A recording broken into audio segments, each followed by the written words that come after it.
Hi there. I want you to watch this video and pay attention to how it makes you feel. Pay attention to the man. Watch how he is struggling to keep up with his workload. Pay attention to how the gauge is rising.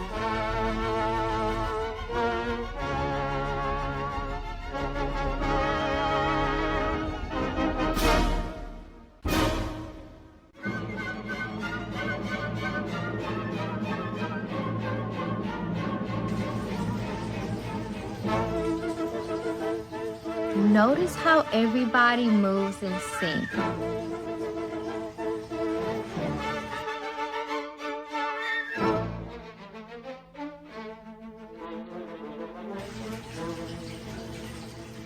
Watch what happens when the gauge reaches its limit.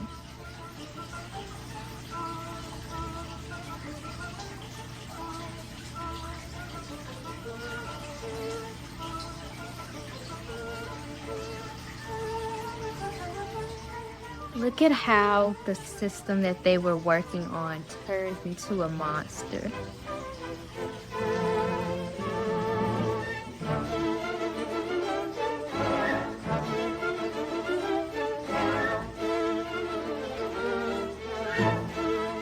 Pay attention to the groups of people that are going up and being fed into the monster.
Notice how the workers are replaced almost immediately. So what you watched in this clip probably feels very familiar. And most of us are kind of thinking about it in a more so of a workplace, toxic workplace environment. That's kind of what the clip gives on the surface, but I really want to break it down because I see some similarities outside of just the topic of toxic workplaces, but also in other aspects of our lives where it could kind of look very similar to what we're seeing here in this clip. And this clip is from a silent German film. I'll put the name of it in the description. It should be available on Pluto and Tubi if you want to watch the full thing, but just know it is silent.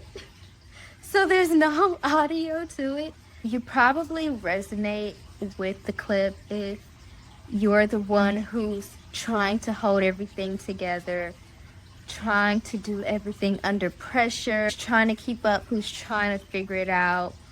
So I want to break down a few similarities that I see in this clip to some of those things like burnout and pressure.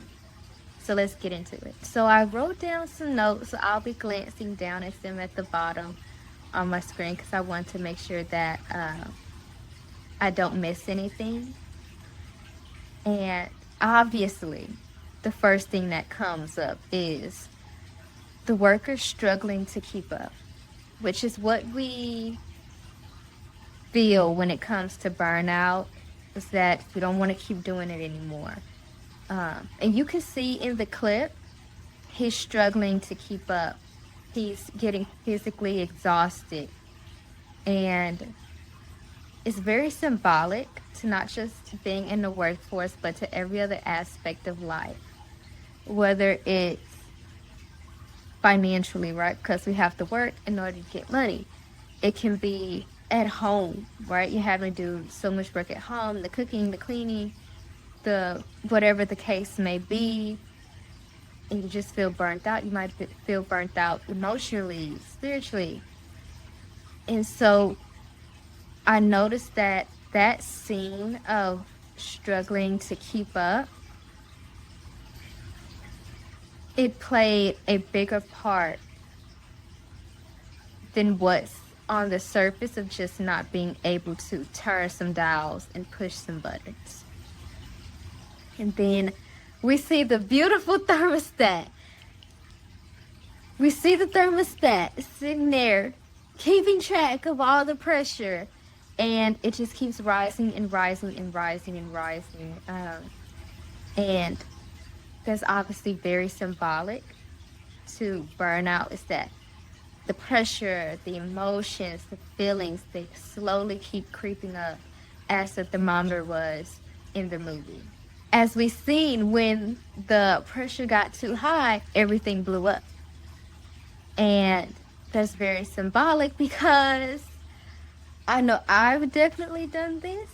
I'm pretty sure other people have, but where you get to that stage of burnout where you just hit your limit and you just say, forget all of this, and you blow it all up. You burn it down, you walk away, you never return back to it. It's a done deal, it's over, it's blown up, it's over with.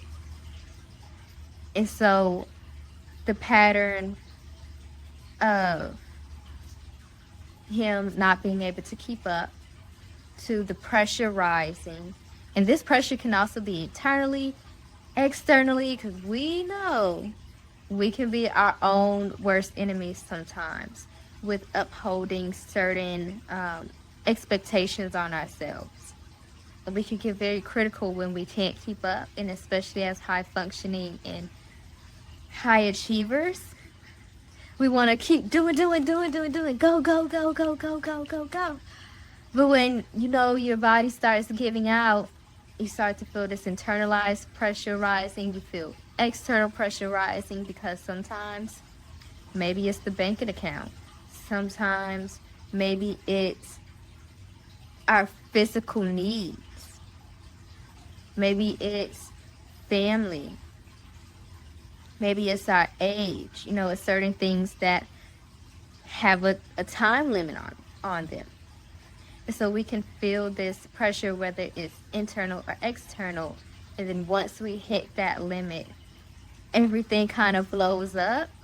And one thing that I've noticed in that clip is that he didn't ask for help, and nobody ever came and checked on him when it was visible that he was struggling.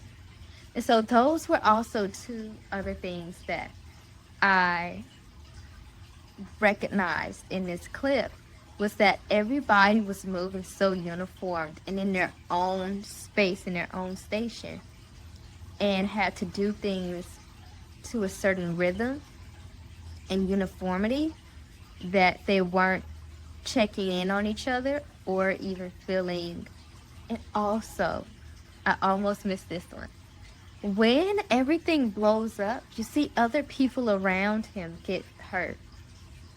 A bunch of people get hurt. And that's also very a clear symbolism to our lives when we burn out and blow everything up. And it has a ripple effect on everyone around us. And obviously the fun part, the machine that they were working on turns into a monster. And I feel like this is so like representative of systems in general, not just like toxic workplaces, but any kind of system in general, whether it's government, money, home, finance, like any system that you have, it can start to consume you. And that's what in the in the short clip, eventually it turned into a monster and started eating people. And that's going to lead into the next point, which is if you pay attention, the first group that was eaten by the monster kind of thing, or was pushed into the monster kind of thing, they were slaves and they were resisting. And so I feel like that was also symbolism, because sometimes when we, and I'm using the word symbolism a lot, I'm realizing that it's very representative of how usually the first few people to use a system or get put into certain situations, environments, they're often the most resistant. Is that first group. That's why a lot of people say, oh, wait 5 years to kind of see how things on a larger scale play out. It's because usually that first group of people are very resistant because they can clearly see what's going on. And you see that the next groups after that first group were all very uniform, walking in order and compliant. And so it's kind of like a black and white to having the first group be very resistant and are portrayed to be kind of like slaves, while the second group isn't all black, or I don't know, it's a black and white film, so it looks like they're in black. But you can tell that they're wearing darker clothing and are much more uniformed and compliant.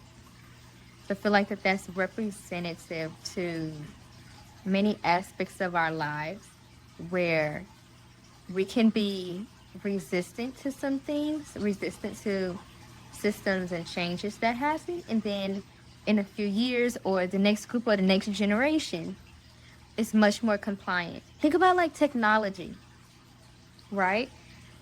Obviously, baby boomers, they grew up with a little bit less technology than Gen Z and Alpha. And so you often see Gen Z to be more compliant, Gen Z and Gen Alpha to be more compliant to technology than you see baby boomers. They often are the ones struggling to use the printer.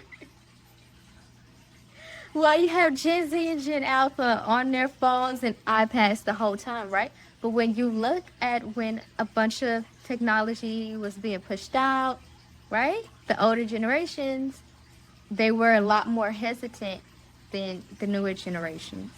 And so what I really noticed about this film was that it wasn't just about a toxic workplace, it was about conditioning and how burnout, pressure, systems, all of these things can start to consume you.